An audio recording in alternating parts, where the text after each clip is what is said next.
What if death was a lie? What if the black void we all fear, the coffin lid, the cold dirt, the final sleep? What if it wasn't the end at all? What if you've already died 1,000 times? Just like that movie. And every single time, your consciousness just skips tracks, like a scratched up DVD. Welcome to the Time Machine Diaries. And today, we're cracking open the box on death, quantum physics, and the possibility that you, yes you, might never actually stop existing. Buckle in, folks. And I've been thinking on something that most of us try real hard not to think about. Death. Now don't get me wrong. I'm not here to do a TED Talk. I'm not here to dunk on religion either. I'm here because there's a corner of modern science, a weird, glitchy corner, that says death, as we understand it, might not even be real. And when I read that, fuck, it messed me up. Because if death is an illusion, what does that make life? So let's get to the ringleader of this circus, Dr. Robert Lanza. He's not some crazy dude in the desert, drinking ayahuasca tea, eating mushrooms, preaching some bullshit. He's a legit scientist, a heavyweight in regenerative medicine and stem cell research. You know, the kind of guy who usually spends his time figuring out how to grow new organs. Lanza's theory is called biocentrism, and it's wild. He says life and consciousness aren't some accidental side effects of chemistry. Fuck no. They're the foundation of the universe. The universe doesn't create us. We create it. Or at least, our consciousness does. And if that's true, then death, the moment we think everything ends, is just a costume change. Death in this view is like walking out of one theater and right into another one. Except you don't remember the last show. So let's talk about quantum mechanics. And don't tune out now. I promise this isn't going to be a lecture. Quantum physics is basically science's version of holy shit, check this out. First up, superposition. Particles can exist in multiple states at once. That's not me exaggerating. That's real shit. Imagine flipping a coin, and instead of it being heads or tails, it's both at the same time, until you look at it. Only when you observe it does it change, which means your consciousness is what collapses the coin into reality. Without you, it just hangs in limbo. Now scale that up. If reality itself is dependent on observation, if the universe needs consciousness to load, then what happens when the observer, you, croaks? Does the universe just turn off? Hell no. Consciousness doesn't vanish. It just reboots. And that's where Lanza kicks in. You don't die, you transition. Maybe you wake up in a new version of reality. Maybe you're still you, but in a different place, a different universe, a different save file. Now let's spice it up with some quantum entanglement. Einstein fucking hated it. He called it spooky action at a distance. And it basically means two particles get so connected that no matter how far apart they are, they mimic each other instantly. Zero lag. So what if our consciousness is entangled with the universe? not your brain. That's just your hardware. I mean you, the experiencer, the one inside. What if that's plugged into something bigger? Something timeless? That would mean when your body goes kaput, the consciousness signal doesn't drop. It just routes to somewhere else. Doesn't that sound a hell of a lot better than worms digging through your carcass? I thought so. And here's the part that'll really fuck your brain up. In the quantum world, time and space aren't the bedrock we think they are. They are illusions, constructs. Physics is whispering that the past, present, and future could exist all at once. That space might not even be out there the way we think.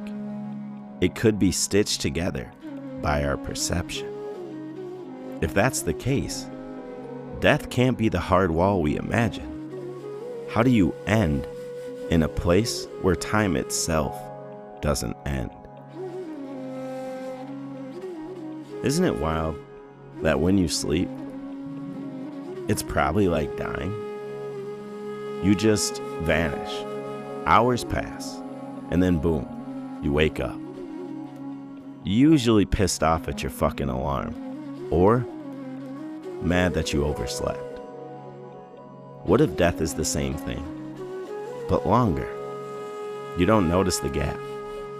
Consciousness just skips ahead, and maybe you wake up somewhere new, another version of you, another timeline, or a baby just being born.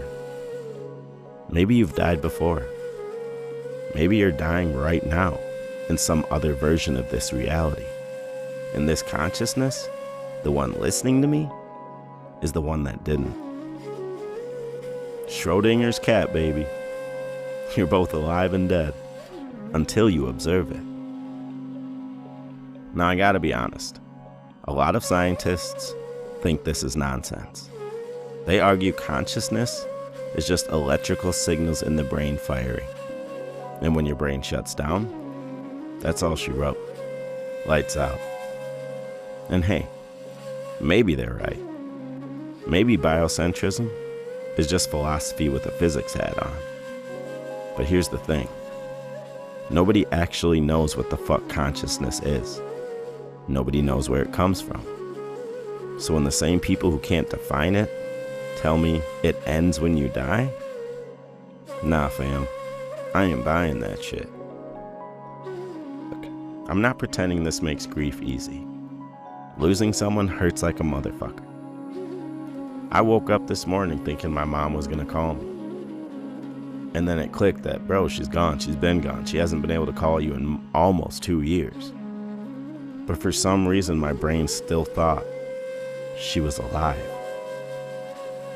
It's weird. But if consciousness survives, it wouldn't mean that I would get her back in this timeline. It doesn't mean that chair at the dinner table for holidays is gonna get filled. But it does mean that maybe, just maybe, she's not gone.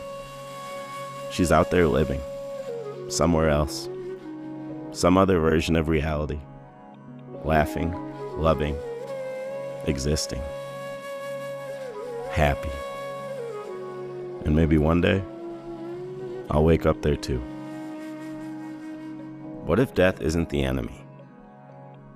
What if it isn't an ending, but a rhythm?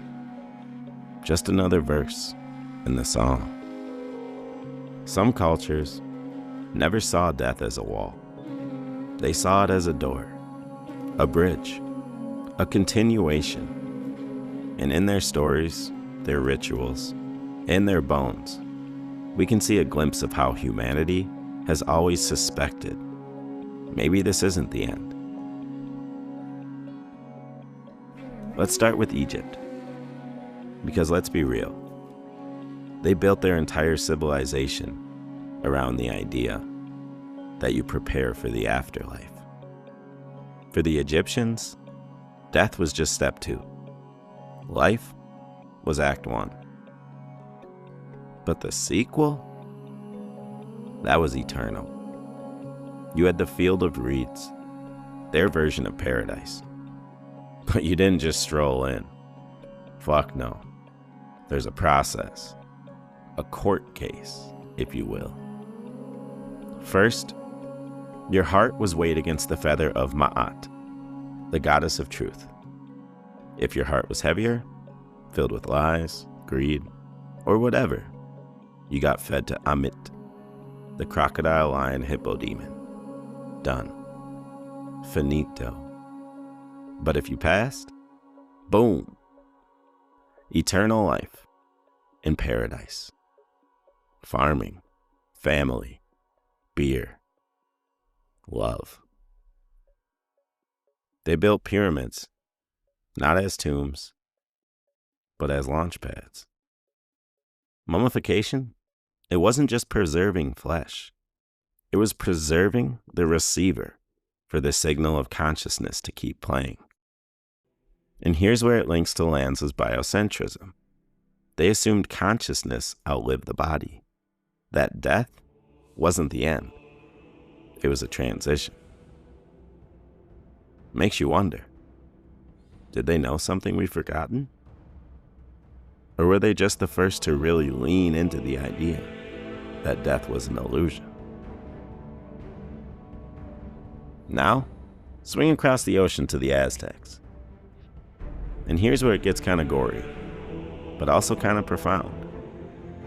For them, death wasn't just personal, it was cosmic. The universe ran on sacrifice. The sun kept burning because human sacrifices kept occurring. Morbid, yeah. But it was their way of saying life and death are not separate. Death feeds life. They didn't have a heaven and hell system the way that Christianity did. Where you went in the afterlife wasn't about morality. It was about how you died. Warriors and women who died in childbirth went to the sun. Drown in water? Off to Tlalocan, a lush paradise of rain and fertility. Ordinary death? You traveled through the 9 hells of Mictlan, a shadowy underworld, before finally finding rest. To the Aztecs, death was part of a cycle. Like the seasons, like the crops. You weren't gone. You were transformed. And that kind of sounds suspiciously like consciousness rebooting. Now, let's dip into Hinduism. Because here, death isn't just an illusion. It's a scheduling error. They've got samsara, the endless cycle of birth, death, and rebirth. Consciousness isn't tied to one body.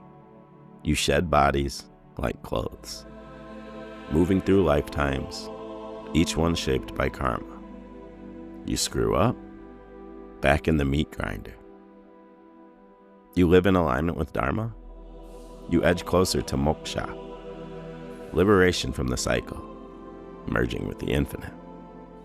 This worldview is basically biocentrism with incense. Consciousness is fundamental, eternal. Bodies are temporary. Death isn't the end. It's just a reset button. And think about this. If quantum physics says time is an illusion, then all those lives, they might be happening simultaneously.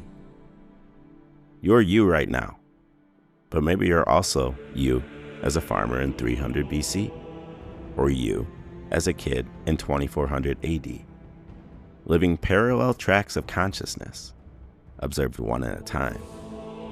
That's not religion. That's quantum reincarnation. And then, of course, the Vikings. I couldn't leave them out. These motherfuckers didn't fear death. They chased it. For them, dying in battle wasn't the end. It was the ticket to Valhalla, where you drink, fight, fuck, and feast until Ragnarok. But here's the twist. To them, dying on your straw mattress at home was a lame way to go. No honor, no fame. It wasn't about fearing death. It was about earning the next stage. They believed that consciousness carried into a warrior's hall, but only if you lived and died the right way. And honestly, doesn't that echo what Lanza's saying? Consciousness creates reality. For the Vikings, their consciousness shaped their afterlife. Maybe they weren't just storytellers. Maybe they were architects of their own multiverse. So here's the thread. Egyptians, Aztecs, Hindus, Vikings, different continents, different millennia, but they all treated death not as a final stop, but as a transition, a continuation, a doorway. And now, modern quantum physics is stumbling into the same conclusion. Maybe all those cultures weren't just making up bedtime stories. Maybe they were onto something. Maybe consciousness really does slip the leash, move on, and reboot. And if that's true, then the biggest illusion isn't death. It's thinking you've ever stopped living in the first place. Thanks for tuning into the Time Machine Diaries. Question everything, live without fear, and maybe start planning for your next life as much as you do for this one. Because if history and physics agree on anything, it's this. We're not done yet.